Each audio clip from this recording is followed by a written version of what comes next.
Bonjour à toutes et à tous et bienvenue dans ce nouvel épisode de notre série de podcasts.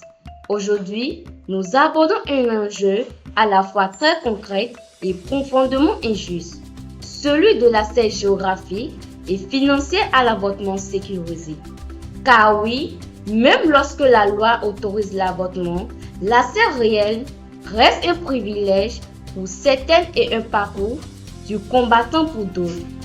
Entre distance et manque de structure dans les zones rurales, coûts élevés et absence d'informations claires, de nombreuses femmes, notamment les plus précaires, les jeunes filles ou vivant dans les zones éloignées, se heurtent à des barrières invisibles mais bien réelles.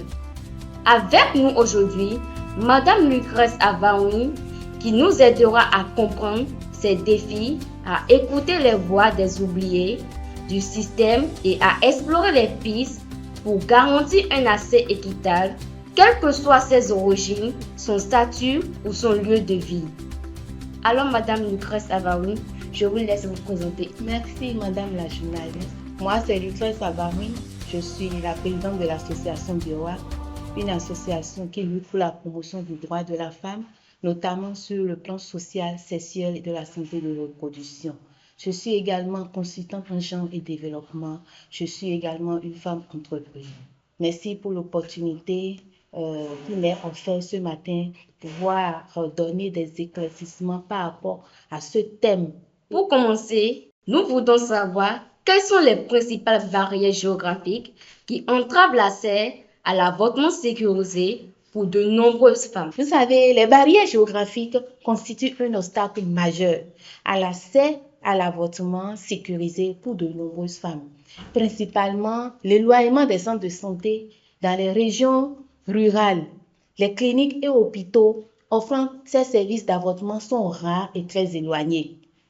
Et les femmes doivent parcourir de longues distances, ce qui implique des coûts de transport élevés, du temps perdu et parfois la nécessité de passer la nuit loin de chez elles. Cela, évidemment, peut être particulièrement difficile pour les femmes ayant des ressources financières limitées ou des contraintes familiales. Également, nous avons le manque de transport public et la faiblesse des réseaux de transport en commun dans certaines zones rurales ou isolées qui compliquent davantage l'accès. Comme exemple, si une femme n'a pas accès à un véhicule personnel ou ne peut pas se permettre un taxi, il devient presque impossible pour se rendre à la clinique la plus proche. Aussi, dans certaines régions, nous avons des obstacles naturels comme des montagnes, comme des déserts, des forêts denses ou des cours d'eau sans pont.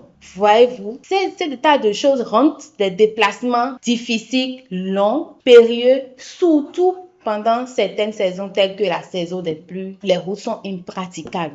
Donc, ces conditions peuvent transformer un trajet de quelques heures en un véritable calvaire. Il faut aussi retenir qu'au-delà des frais de transport direct, l'éloignement entraîne des coûts indirects comme la perte de salaire due au jour d'absence ou le coût d'un hébergement si le trajet est long pour un aller-retour dans la journée. Ces coûts peuvent être prohibitifs pour les femmes en situation de précarité. Alors, au-delà de tout cela, nous ne pouvons pas passer inaperçu le phénomène de la pression sociale et de la confidentialité. Retenons que dans les petites communautés, par exemple, l'éloignement des centres de santé peut paradoxalement affecter la confidentialité. Si, par exemple, la clinique la plus proche est connue de tous, vous êtes d'accord avec moi que le fait de s'y rendre peut attirer l'attention et exposer la femme à la stigmatisation ou au jugement de sa communauté,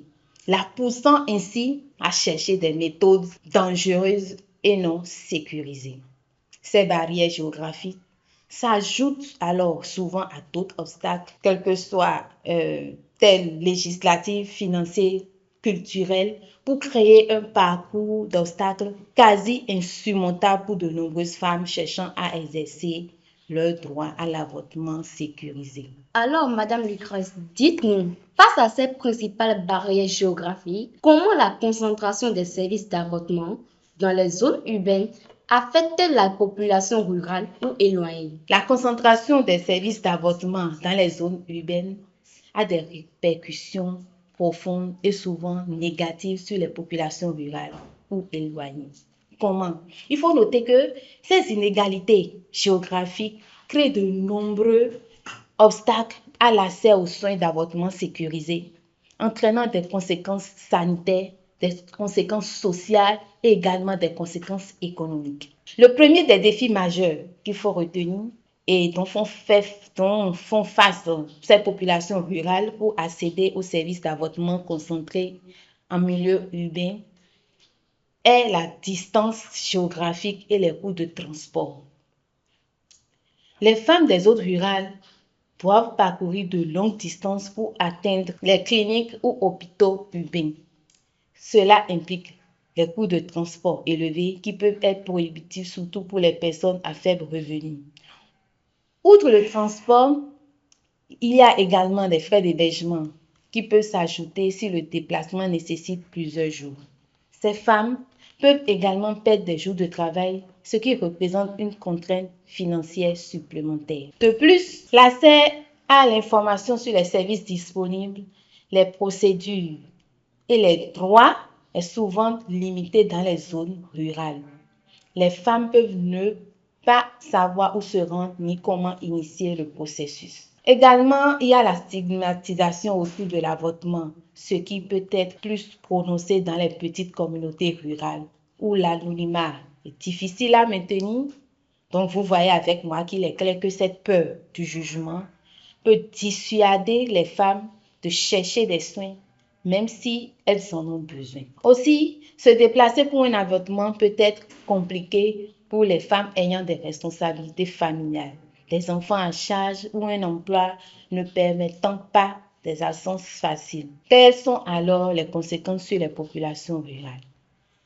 Retenons avec moi que ces différents obstacles ne sont sans conséquences directes et graves sur la vie des femmes rurales. Dans un premier temps, il s'agit de l'augmentation des avortements à risque. Parce que, faute d'accès à des services légaux et sécurisés, ces nombreuses femmes rurales sont contraintes de recourir à des avortements clandestins qui sont pratiqués par des personnes non qualifiées et dans des conditions insalubres. Cela entraîne un risque élevé de complications médicales graves telles que les hémorragies, les infections, les perforations utérines et aussi l'infertilité. Et au pire des cas, des décès. Les statistiques ont encore montré qu'au niveau mondial, les avortements à risque sont l'une des principales causes de mortalité maternelle. Ces complications liées aux avortements non sécurisés peuvent avoir des séquelles durables sur la santé physique des femmes. De plus, le stress, l'anxiété et la détresse psychologique liées à la difficulté d'accès à la stigmatisation et aux complications peuvent avoir un impact profond sur la santé mentale. La concentration des services en ville également aggrave les inégalités entre les femmes urbaines et rurales. Les femmes les plus pauvres et les plus marginalisées des zones rurales sont celles qui subissent le plus lourd fardeau des avortements à risque et de leurs conséquences. Alors que celles qui parviennent à se rendre en ville pour un avortement peuvent le faire à un stade plus avancé de leur grossesse, ce qui peut rendre la procédure plus complexe et partiellement plus coûteuse. Il faut retenir que la concentration des services d'avortement dans les zones urbaines crée une double peine pour les populations rurales, celle de la distance et des coûts et celle des risques accrus pour leur santé et pour leur vie. Alors, Madame Lucrèce, quelles sont les conséquences pour lesquelles les personnes à faible revenu en situation de précarité ont des barrières financières et géographiques? Vous savez, les barrières financières et géographiques ont des conséquences profondes et multidimensionnelles pour les personnes à faible revenu ou en situation de précarité, et ce qui aggrave ainsi leur vulnérabilité et limite sévèrement leur accès aux opportunités essentielles. Ces obstacles créent un cycle de pauvreté et d'exclusion difficile à briser. il faut noter que les personnes à faible revenu ont un accès limité aux services essentiels ou aux besoins de première nécessité tels que la santé, l'éducation, le logement et autres. D'abord, sur le plan sanitaire, pour ces personnes, le coût de consultation, des médicaments, les transports et le manque de professionnels de santé dans certaines zones entraînent un renoncement fréquent. Ces personnes courent jusqu'à 8 fois plus de risques de renoncer à des soins dans les zones sous-dotées en médecins généralistes.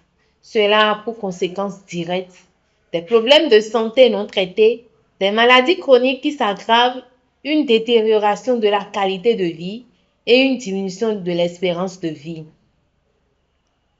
En ce qui concerne l'éducation, les frais de scolarité, même réduits, le coût des fournitures, des uniformes, des repas et des transports, ainsi que l'éloignement des écoles, sont des freins majeurs à la scolarisation, particulièrement pour les enfants issus de familles précaires. En plus de cela, le manque d'infrastructures éducatives adéquates dans les zones rurales ou défavorisées aggrave le problème, conduisant à la déscolarisation, à un faible niveau de qualification et à des opportunités d'emploi limitées. Également, le manque de moyens financiers limite l'accès à un logement décent et abordable. Ces personnes à faible revenu se retrouvent souvent contraintes de vivre dans des logements insalubres, surpeuplés ou dans des zones éloignées des services et des opportunités. L'éloignement peut entraîner des coûts de transport élevés et un temps de trajet important.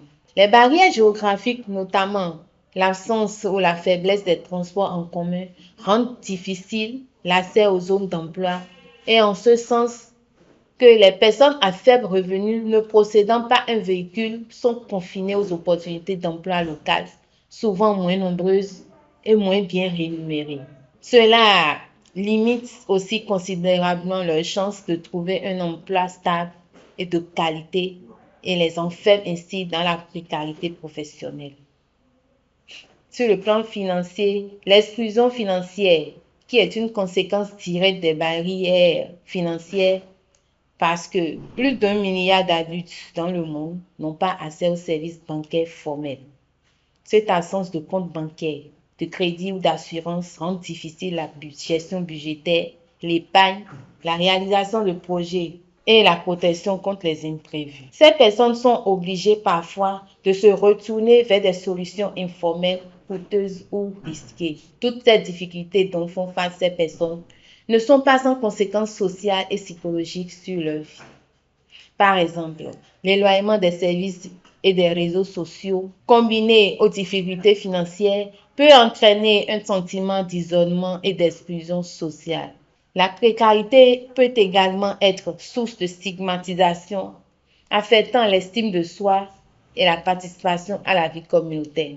Aussi, il faut noter que la lutte constante pour subvenir à leurs besoins, l'incertitude du lendemain et le manque d'accès aux services de soutien peuvent engendrer un stress chronique, des problèmes de santé mentale tels que l'anxiété, la dépression et une dégradation générale du bien-être. L'ensemble de ces conséquences, sans doute, créent un cercle vicieux et les difficultés d'accès aux services essentiels, à l'emploi et aux opportunités réduisent les chances de sortie de la pauvreté, la transmettant potentiellement d'une génération à l'autre. Ces barrières financières et géographiques ne sont pas de simples obstacles, mais des forces puissantes qui marginalisent les individus, limitent leur potentiel et exacerbent les inégalités sociales. Dites-nous, Madame Lucrèce, comment les délais légaux pour l'avortement interagissent-ils avec les barrières géographiques et financières et quelles sont les implications? Vous savez, tout d'abord, nous allons essayer de définir ce que c'est que délais légaux. Les délais légaux définissent la période pendant laquelle une interruption volontaire de grossesse est autorisée. Ces délais peuvent être basés sur le nombre de semaines d'aménorrhée, c'est-à-dire l'absence de règles, ou sur des stades spécifiques du développement fœtal. Si dans certains pays, il est autorisé l'avortement jusqu'à des stades relativement avancés en cas de motifs spécifiques, tels que la malformation fœtale grave, le danger pour la vie de la mère. D'autres pays imposent des restrictions très strictes, parfois dès les premières semaines. Les délais légaux varient considérablement d'un pays à l'autre et même au sein de différentes juridictions et interagissent de manière complexe avec les barrières géographiques et financières, créant des obstacles significatifs à l'accès à l'avortement pour de nombreuses personnes. Alors, comment ces délais dits légaux interagissent-ils avec les barrières géographiques? Il faut noter que la localisation géographique est un facteur déterminant dans les zones rurales ou isolées en matière d'accès aux cliniques ou hôpitaux proposant l'IVG, c'est-à-dire l'interruption volontaire de grossesse. Donc, ces patientes parcourent souvent de longues distances pour atteindre un établissement, ce qui implique naturellement des coûts de transport et des pertes de temps. Ces déplacements deviennent d'autant plus pressants que le délai légal approche de sa fin. Une femme vivant loin de toute structure médicale sera plus susceptible de dépasser le délai légal avant même d'avoir pu prendre un rendez-vous. De plus, la concentration des services d'IVG dans les grandes villes ou régions plus développées crée des déserts médicaux où l'accès est quasiment impossible. Sur le plan financier, les coûts de l'avortement sont une autre barrière majeure parce que même lorsque l'IVG est légal, son remboursement par la sécurité sociale ou les assurances santé varient énormément.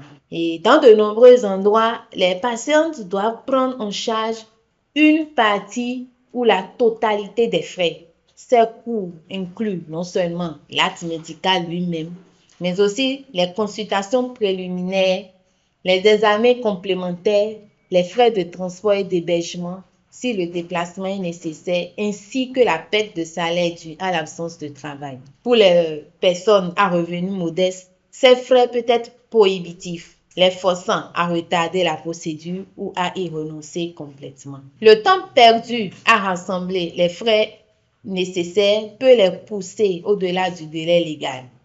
Les jeunes femmes, les étudiantes, les femmes en situation de précarité ou les migrants sont particulièrement touchés par ces barrières financières. Lorsque toutes ces options légales et sûres sont épuisées, certaines personnes désespérées se tournent vers des avortements clandestins, réalisés malheureusement dans des conditions insalubres et par des personnes non qualifiées. En fin de compte, l'interaction de ces facteurs réduit l'autonomie corporelle des individus, les privant de leur droit fondamental à prendre des décisions éclairées concernant leur propre corps et leur vie reproductive. Les délais légaux, bien qu'ils puissent être justifiés par des considérations éthiques ou médicales, peuvent devenir de véritables obstacles lorsque l'accès aux soins est entravé par des facteurs géographiques et financiers. Une approche holistique qui garantit un accès équitable et abordable à l'avortement en réduisant ces barrières est essentielle pour protéger la santé et les droits des personnes. Pourriez-vous nous en dire plus sur comment les organisations de la société civile et les réseaux de solidarité contribuent-ils à faciliter l'accès à l'avortement pour les personnes confrontées à ces obstacles? Vous savez, les organisations de la société civile et les réseaux de solidarité jouent un rôle crucial dans la facilitation de l'accès à l'avortement sécurisé pour les personnes confrontées à des obstacles. Tout d'abord, les organisations de la société civile et les réseaux de solidarité sont souvent les premières sources d'informations pour les personnes cherchant à avorter, en ce sens qu'ils fournissent des données précises sur les lois en vigueur. Les OSC luttent également contre la désinformation, ce qui est une menace grandissante, en particulier en ligne. Ils mènent des campagnes pour informer le public sur la santé sexuelle reproductive, la contraception et l'importance de l'avortement sécurisé en tant que droit fondamental. Elles s'adressent également à divers publics, y compris les jeunes et les communautés marginalisées, pour démystifier le sujet et combattre la stigmatisation. Notons également que de nombreuses associations offrent un soutien psychologique aux personnes avant, pendant et après l'avortement, les aidant ainsi à faire face aux conséquences émotionnelles et sociales de leur choix. Ces organisations les dirigent parfois vers des professionnels de santé, et des établissements qui proposent des services d'avortement sécurisés, en tenant compte bien sûr des contraintes géographiques, financières ou sociales que ces personnes peuvent rencontrer. Certaines peuvent aider à surmonter les obstacles logistiques comme les longues distances à parcourir. Ces organisations veillent également à ce que les personnes mineures aient accès aux informations et aux services nécessaires pour une bonne santé sexuelle et reproductive. Elles soutiennent les personnes en situation de handicap qui peuvent faire face à des difficultés démultipliées. Il faut reconnaître également que les OSC et les réseaux de solidarité jouent un rôle de premier plan dans le plaidoyer pour la protection et l'extension du droit à l'avortement. Elles travaillent avec les décideurs politiques, les institutions étatiques et les partenaires techniques et financiers pour promouvoir des politiques qui garantissent un accès équitable et sans stigmatisation à l'avortement sécurisé. Par exemple, au Bénin, des organisations comme le FRD, le Réseau des femmes leaders pour le développement, ont activement plaidé pour les évolutions législatives. En portant le sujet sur la place publique, ces organisations questionnent les normes sociales et travaillent à déconstruire les préjugés entourant l'avortement. Elles s'efforcent également de créer un environnement propice à l'accès à l'avortement sécurisé en combattant les discours néfastes et les obstacles systémiques. Notons tout simplement que les organisations de la société civile et les réseaux de solidarité sont des piliers essentiels pour garantir que l'accès à l'avortement sécurisé ne soit pas seulement un droit légal, mais une réalité concrète pour toute personne qui en ont besoin, en levant les barrières d'information d'accès psychosocial et politique. Donc voilà un peu en résumé le travail que mènent les organisations de la société civile, qui est un travail très impeccable. Merci. Merci, Madame Lucrèce, pour ces informations que vous nous apportez sur les organisations de la société civile et les réseaux de solidarité. Dites-nous, selon vous, quelles sont les meilleures pratiques observées dans différents pays ou régions pour garantir un accès équitable à l'avortement, notamment de la localisation géographique ou des moyens financiers. L'accès équitable à l'avortement, naturellement, est une question complexe qui varie grandement d'un pays à l'autre en fonction des lois, des politiques de santé, des ressources et des facteurs socio-culturels. Et cependant, certaines meilleures pratiques ont été observées pour réduire les obstacles géographiques et financiers. Sur le plan financier, d'abord, le coût de l'avortement est un obstacle majeur pour de nombreuses personnes. Et dans de nombreux pays développés comme la France, par exemple, le Canada ou les pays nordiques, ces pays intègrent l'avortement dans leur système de santé publique, garantissant ainsi une prise en charge totale ou quasi totale des frais. En France, par exemple, l'IVG, entendez interruption volontaire de grossesse, est par exemple prise en charge à 100% par l'assurance maladie depuis 2013. Et dans les pays où l'avortement n'est pas entièrement couvert, des organisations non gouvernementales ou des fonds spécifiques peuvent aider à couvrir les frais médicaux, les coûts de transport et d'hébergement pour les personnes ayant des difficultés financières. C'est le cas, par exemple, aux États-Unis où, malgré les restrictions, des fonds privés existent pour soutenir l'accès. Aussi, certains systèmes de santé proposent des subventions ou des tarifs réduits pour les personnes à faible revenu, les jeunes ou celles qui se trouvent dans des situations de détresse. Alors, pour pallier aux difficultés relatives à l'accessibilité des zones rurales et isolées qui sont souvent mal desservies en matière de services d'avortement en raison du manque de prestataires, de la distance et des infrastructures limitées, la télémédecine est une pratique de plus en plus utilisée pour améliorer l'accès, surtout depuis la pandémie de COVID-19. Elle permet des consultations en ligne avec des professionnels de santé et la prescription de pilules abortives envoyées par la poste. Plusieurs organisations travaillant dans le domaine du digital utilisent ce modèle pour aider les femmes dans les régions où l'accès est restreint. Par exemple, en Australie, ce pays utilise la télémédecine pour l'avortement médicalisé depuis 2015 et cela s'est avéré efficace, sûr et peu coûteux.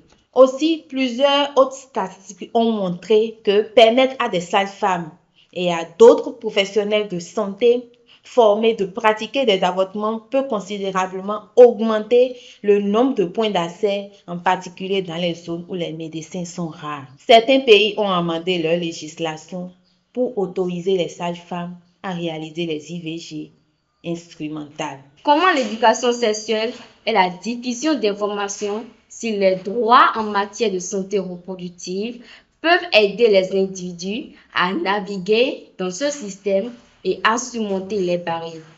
L'éducation sexuelle complète et la diffusion d'informations claires sur les droits en matière de santé reproductive sont des leviers fondamentaux pour aider les individus à naviguer dans les systèmes de santé et à surmonter les obstacles liés à l'avortement, car elles permettent aux personnes de prendre des décisions éclairées et d'accéder aux services dont elles ont besoin.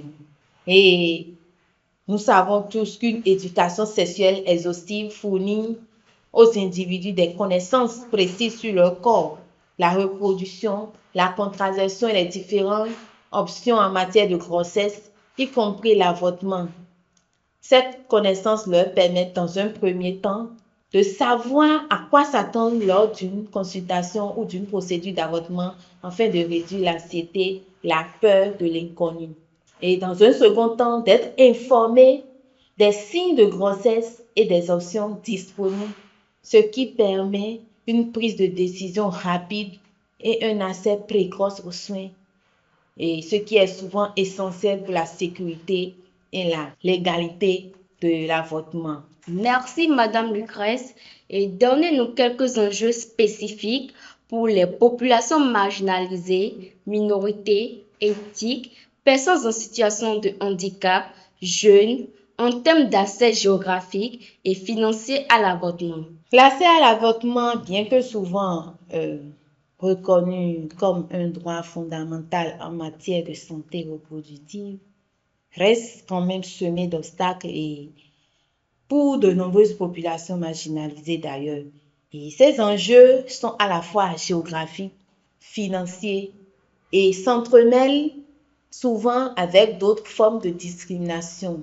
Alors, ces informations sur l'avortement et sur les services peuvent ne pas être disponibles dans les langues de minorité, ou les professionnels de la santé peuvent manquer de sensibilité culturelle, rendant ainsi la communication difficile et plus tard décourageant pour la recherche de soins.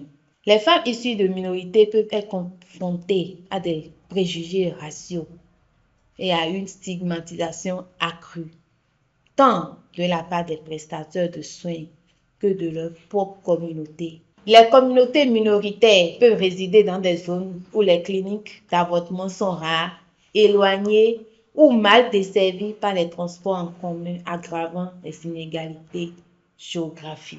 Alors, en termes d'accessibilité physique pour les personnes en situation de handicap, il faut noter que les cliniques et centres de santé peuvent ne pas être accessibles aux personnes à mobilité réduite, telles que la disponibilité des rampes, des ascenseurs, des toilettes adaptées. Aussi, ces personnes ayant des déficiences sensorielles, visuelles ou auditives par exemple, peuvent ne pas avoir accès à des informations claires et adaptées sur l'avortement et les procédures. Donc, ce manque de personnel formé à la langue des signes ou aux méthodes de communication alternatives est un obstacle majeur. En ce qui concerne les jeunes et les mineurs, il faut reconnaître que dans certains pays ou régions, les lois exigent le consentement parental ou l'autorisation d'un tribunal pour les mineurs, ce qui peut retarder l'accès aux soins et mettre les jeunes filles en danger, surtout en cas de situation de violence ou de désaccord familial. Les jeunes peuvent manquer d'informations fiables sur la santé sexuelle et reproductive, y compris l'avortement, en raison d'une éducation sexuelle insuffisante ou de tabous sociaux. Beaucoup d'entre eux n'ont pas les moyens financiers de couvrir les coûts de l'avortement, même lorsque celui-ci est partiellement ou totalement remboursé, car les frais annexes tels que le transport, l'hébergement, les gardes d'enfants peuvent être prohibitifs. Alors, la peur que leurs parents ou leurs tuteurs soient informés peut empêcher les jeunes de rechercher des services même lorsque la loi garantit la confidentialité. Ainsi, l'accès à l'avortement pour les populations marginalisées est un problème complexe et multifactoriel. Dites-nous à long terme, quelles sont les stratégies nécessaires pour garantir un accès universel et équitable à l'avortement sécurisé en surmontant les barrières géographiques et financières de manière durable. Vous savez, pour garantir un accès universel et équitable à l'avortement sécurisé à long terme, bien sûr, et en surmontant durablement les barrières géographiques et financières, plusieurs stratégies interconnectées sont très essentielles. Et ces stratégies doivent englober des dimensions légales, politiques, médicales, sociales et éducatives. Dans le cadre légal, il s'agira dans un premier temps de dépénaliser et de légaliser complètement l'avortement, puisque les lois restrictives ne réduisent pas le nombre d'avortements, mais les rendent moins sécurisés. Ainsi, la légalisation à la demande de la femme, plutôt que sur des motifs restrictifs, est cruciale pour un accès équitable. Le Bénin, par exemple, a récemment amendé sa loi pour autoriser l'avortement jusqu'à 12 semaines en cas de détresse morale, matérielle, éducative ou professionnelle, ce qui est une avancée significative. L'autre chose est d'inclure l'avortement sécurisé comme un service essentiel dans les programmes de couverture santé universelle que nous appelons généralement le CSU. Cela garantit ainsi que l'avortement soit abordable et accessible sans barrière économique. Cela signifie également que les coûts des procédures, des médicaments et des consultations ne doivent pas peser sur les individus. Il faut également supprimer les délais d'attente obligatoires, les exigences d'autorisation par des tiers tels que les parents, les conjoints, etc., les tests médicaux inutiles qui retardent les soins et les refus de soins fondés sur l'objection de conscience des prestataires en assurant des mécanismes de référence et des prestataires disponibles. Il est également essentiel de mettre en place des observatoires indépendants pour évaluer l'accès à l'avortement sur tout le territoire. Cela permettrait de suivre les inégalités territoriales et de formuler les recommandations pour ajuster les réglementations. Il est aussi très important de renforcer le système de santé en mettant en disposition l'avortement sécurisé au niveau des soins de santé primaires, non uniquement dans les hôpitaux ou cliniques spécialisées. De permettre à un éventail plus large de professionnels de santé tels que les sages-femmes, les infirmières, praticiennes et les pharmaciens de fournir des services d'avortement qui permettraient d'accroître considérablement l'accès, en particulier dans les zones rurales ou mal desservies. Il faut aussi inclure les médicaments abortifs sur les listes de médicaments essentiels et garantir leur disponibilité à tous les niveaux du système de santé. Également, utiliser la télémédecine pour la consultation, la prescription et le suivi de l'avortement médicamenteux, ce qui est particulièrement efficace pour surmonter les distances géographiques. Afin de réduire les barrières financières, il est très important d'assurer la prise en charge complète des coûts de l'avortement et des soins connexes tels que les consultations, l'échographie, les tests sanguins et par les systèmes de santé ou les assurances, de mettre en place des fonds d'aide à l'avortement pour soutenir les personnes les plus vulnérables qui pourraient faire face à des coûts indirects. Il faut également instaurer des congés maladie permettant aux personnes enceintes d'accéder aux services d'avortement sans subir de conséquences négatives. Madame Lucrèce, nous sommes en train d'atterrir. Avez-vous un appel à lancer ou un mot de fin? Je dirais pour conclure que l'accès géographique et financier à l'avortement sécurisé est crucial car la distance et les coûts élevés sont des obstacles majeurs qui forcent de nombreuses personnes à recourir à des pratiques dangereuses. Alors, lever ces barrières permettrait de garantir le droit fondamental à la santé et de réduire considérablement la morbidité et la mortalité maternelle. Je ne finirai pas mon podcast sans dire merci au réseau des femmes leaders pour le développement, pour ce travail qu'il fait.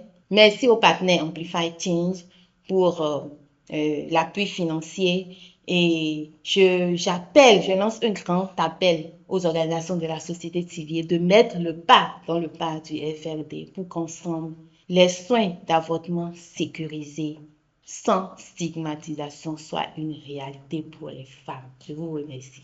Avoir un droit ne suffit pas si on n'a pas les moyens d'y accéder. Les barrières géographiques et financières privent encore les milliers de femmes de soins de santé essentiels.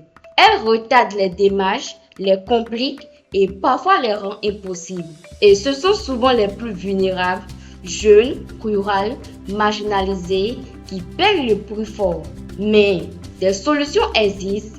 Elles passent par la décentralisation des services, par l'éducation à la santé sexuelle, par le soutien des réseaux communautaires et surtout par une volonté politique forte et rendre à l'accès à l'avortement sécurisé, réel et universel.